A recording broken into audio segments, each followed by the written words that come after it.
తెలంగాణ ప్రజల సంక్షేమం కోసం, శ్రేయస్సు కోసం గులాబీ జెండా నిత్యం పోరాడుతూనే ఉంటుంది, రక్షణ కవచంగా నిలబడుతూనే ఉంటుంది. ఎందుకంటే బీఆర్ఎస్ కేవలం రాజకీయ పార్టీ మాత్రమే కాదు, ఇది తెలంగాణ ఆత్మగౌరవ ప్రతీక.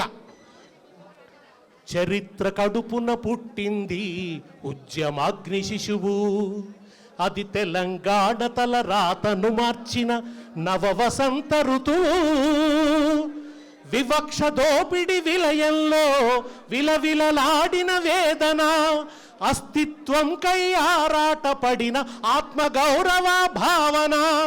పిడికిలెత్తిన కేసీఆర్ గొంతులో ప్రళయ గర్జన.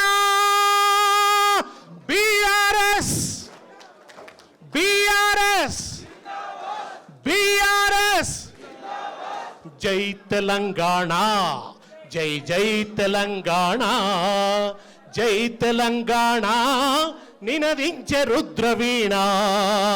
జై తెలంగాణ, జై తెలంగాణ, జై తెలంగాణ నినదించే రుద్రవీణ. జై తెలంగాణ, జై తెలంగాణ.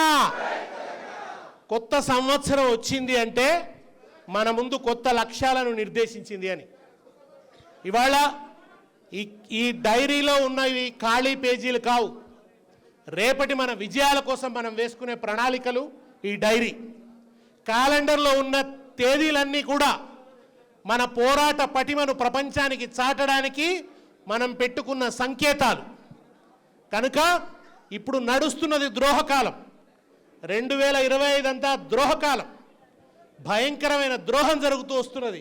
ఆ ద్రోహం ఏమిటన్నది నిత్యం మనం ప్రజలకు వివరిస్తూ వస్తున్నాం. ఈ ద్రోహకాలం నుంచి ప్రజల్ని విముక్తుల్ని చేసి, శ్రీశ్రీ చెప్తాడు, కార్మిక లోకపు కళ్యాణానికి నిత్యమంగళం నిర్దేశిస్తూ స్వస్తి వాక్యములు సంధానిస్తూ స్వర్ణవాద్యములు సంభ్రావిస్తూ అంటారు. అట్లా తెలంగాణ ప్రజలకు నిత్య మంగళాన్ని నిర్దేశించడానికి ఒక పోరాట సంవత్సరంగా ఈ 2026ను మనం నిర్ణయించుకుందాం. ఓ పోరాట సంవత్సరంగా, ఒక ఉజ్వల పోరాట సంవత్సరంగా, తెలంగాణ ప్రజల హక్కుల పరిరక్షణ సంవత్సరంగా మనం ఈ 2026ని అద్భుతంగా గడుపుదాం. కనుక మీరందరూ కూడా ఈ డైరీలో ప్రజల సమస్యల మీద నోట్స్ రాసుకోండి, ప్రతిఘటించడానికి కావాల్సిన ప్రణాళికలు వేసుకోండి. అందుకోసం ఇవాళ బీఆర్ఎస్ పార్టీ ఈ చారిత్రాత్మక సందర్భంలో డైరీని, క్యాలెండర్ని ఆవిష్కరిస్తున్నది.